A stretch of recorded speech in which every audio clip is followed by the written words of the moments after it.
Meeting పెట్టి meeting పెట్టి ఏడా బండ్లగూడలో మీటింగ్ పెట్టిండు, పెద్ద మీటింగ్ పెట్టి ఆడ ఇచ్చిండు ఈ పట్ట. మండల ఆఫీస్కి పోయి తెచ్చిన ఈ పట్ట నేను. ఆయన ఇచ్చిండు, ఆ సారే మీటింగ్ పెట్టిండు. 2 సంవత్సరాలు అది ఇచ్చి కేసీఆర్ ఉన్నప్పుడే ఇచ్చిండు. ఆయన ఉన్నప్పుడే ఇచ్చిండు ఆయన. ఇప్పుడు నిన్న మొన్న రాలే అది ఇల్లు ఇవ్వలే. ఆడ ఆ ఊరికి పోతే రాణిస్తలేరుగా మమ్మల్ని. ఆ ఊరోళ్ళు రాణిస్తలేరు, మంకాలోళ్ళు. ఏడ నన్ను ఇస్తే పోతాయి ఇంకా అంతే. ఊరికి రాని అన్నప్పుడు ఇంకే నన్ను ఇస్తే పోతాం కదా. అడగలేదు మరి మాకు పట్టా ఇచ్చి మమ్మల్ని ఎందుకు రానిస్తలేరని. ఇంకెందుకంటే ఆ ఊరోళ్ళు రాని ఏం చేయాలి? రాకుండా మమ్మల్ని పోలీసు వాళ్ళ పెట్టి ఎలగొట్టింది.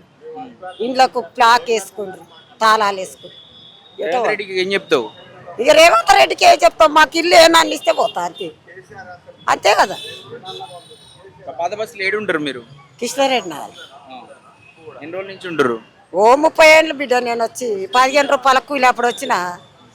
ట్రైన్ టికెట్ ₹1.5 టికెట్ ఉండే, ₹2 ఉండే, ఇప్పుడు ₹5. ఇంట్లో మేము 5 మంది నా కొడుకులు అలాగనే ఉంటారు. పెళ్లి చేసిన ఎవరు సంసారాలు వాళ్ళకైనా. నేను ముసలోడు ఉంటాను. అందరు కలిపి ఒక ఇల్లు ఇచ్చినా పర్వాలేదు, నా పేరు వస్తే చాలు. ఇంకెందుకు ఇక మాకు ఒక ఇల్లు ఇస్తే చాలు. నా కొడుకులు నేను ఉంటాం. ఇప్పుడు కిరాయిలకే ఉండరు. ఏం జరిగింది అసలు? పట్టు వచ్చి మాకు ఆల్రెడీ 2 ఇయర్స్ అవుతుంది. గత ప్రభుత్వంలో వచ్చింది. ఈ ప్రభుత్వంలో ఇస్తా అని చెప్పి కోర్టు ఫైనల్ కేసు జడ్జిమెంట్ కూడా అయిపోయింది.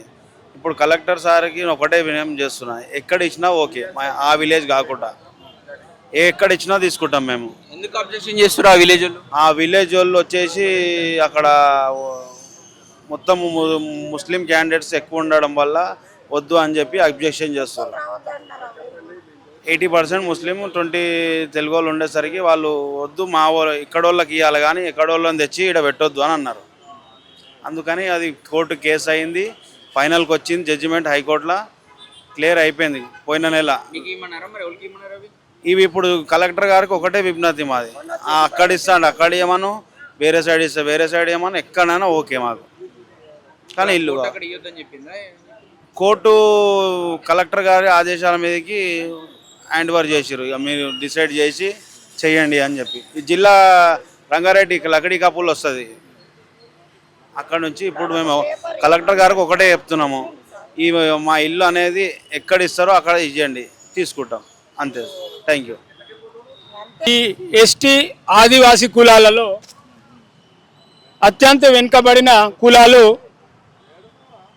కులాలైనటువంటి పీటీజీలు, కులాం, తోటి, కొండరెడ్లు, చెంచులు అనే ఈ కులాలను వెనుకబడ్డ కులాలని గుర్తించి వీళ్ళు చదువులకు చాలా దూరం ఉంటారని, గురుకులం కాలేజీలు వీళ్లకు లేవని ఆలోచించి గత ప్రభుత్వాలు ఈ కులాల కొరకు స్పెషల్గా గురుకులం హాస్టళ్లను మన హైదరాబాద్లోని హయత్ నగర్లో పెట్టడం జరిగింది.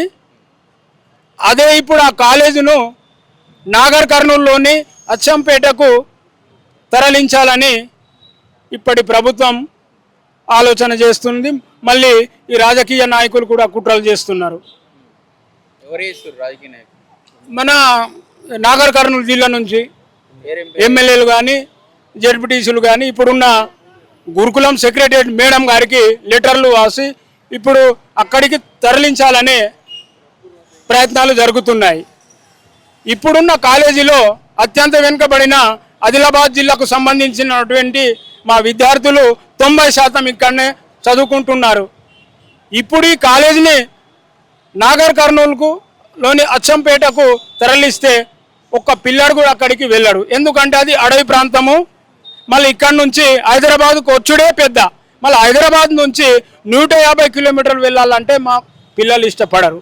కాబట్టి ఆ గురుకులం హాస్టల్ను ఇక్కడనే కొనసాగించాలా, మళ్ళీ సొంత బిల్డింగు కట్టేంత వరకు కూడా ఇక్కడనే కొనసాగించాలని. నేను కూడా డ్యూటీ చేసుకుని బతికినామే, ఇప్పుడు లేదు. ఏజ్ 60 ఏళ్ళు అయిపోయిందని మాకేం రావటం లేదు, పని కూడా లేదు. ఇప్పుడు ఏజ్ ఎక్కువ అయిపోయింది కదా, చేయలేకపోతున్నా. ఇప్పుడు డబుల్ బెడ్రూమ్ ఇస్తామని చెప్పి అంటే అప్లికేషన్ పెడితే నాకు ఇల్లు ఉందని వచ్చింది. ఇప్పుడు దీంట్లో అడిగినాము, ఆ సార్ చూశారు, చూసి అమ్మ నీకు ఇల్లు ఉందని ఉందమ్మా 2 సార్లు చూశారు. 2 సార్లు చూస్తే ఇల్లు ఉందని వచ్చిందమ్మా అని అంటున్నారు. మరి ఫోటో ఎందుకు తీస్తారు బస్తీకి వచ్చి? తీసినాక తర్వాత ఇల్లు ఉందని ఎందుకు పెడతారు? మరి ఇల్లు ఉందని ఇల్లు చూపించాలి కదా. ఇప్పుడు కెరీర్ ఇంట్లోనే కదా మీరు ఫోటో తీసేది నన్ను. మరి ఇల్లు ఉందని ఎట్లా రాస్తారు? ఏ రకంలో ఉంది నాకే? తెలంగాణేనా? ఎవరు నేనా? నేను దండండకం వచ్చి 50 ఏళ్ళు పైన అయిపోయింది ఇక్కడ. సెటిలర్స్ ఇక్కడ. మొత్తం ఇదే బండమాసంలోనే ఉన్నానండి. 19 ఇయర్స్లో వచ్చిన అదే బండమాసాలో. మీరు ఎంక్వైరీ చేయవచ్చు, ఎవరైనా రావచ్చు, ఎవరైనా పోవచ్చు. ఎక్కడెక్కడికి లేకున్నా వాళ్ళకు అందరికి వచ్చినాయి. మరి నాకెందుకు సార్ రాదు? Local leader అడిగిరా?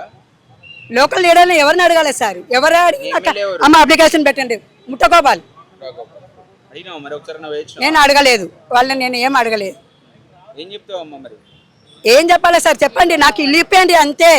నేను ఏం చెప్పేది చేసేది ఏమీ లేదు. నా పరిస్థితి బాగలేదు. నేను కిరాయి కట్టుకొని పింఛన్ 2000 వస్తున్నాయి. నాకు హస్బెండ్ లేడు. నా హస్బెండ్ 81లోనే వెళ్ళిపోయారు. మా హస్బెండ్ అప్పులంజని పిల్లల్ని పెంచుకొని నేను ఉన్నా. నా కష్టాలకి నాకు ఆదుకోవడానికి ఏమి ఎవరు లేరు. నాకు చూపించండి. మీరు మీడియా వాళ్ళు వచ్చింది కదా, మీడియా వాళ్ళు అందరూ నాకు చూపించండి, దారి చూపించండి. నాకు ఇల్లు కావాలి, ఎట్టి పరిస్థితుల్లోనే ఇల్లు కావాలి.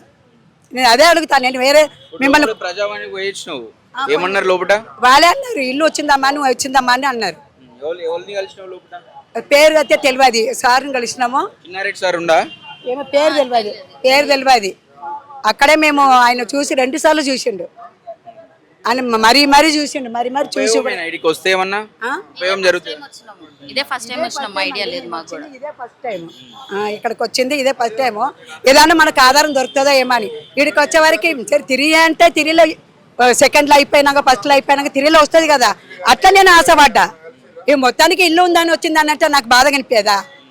హస్బెండ్ లేక పిల్లల్ని పెంచి వాళ్ళని ఒక దారి తీసుకొచ్చే వరకు నేను ఏదో సండే మ్యాగజైన్ పని చేసుకుని బతికిటామే. నాకు ఇల్లు పైసలు ఎక్కడికి నుంచి వస్తుందండి చెప్పండి? ఇల్లు కొనుక్కోవడానికి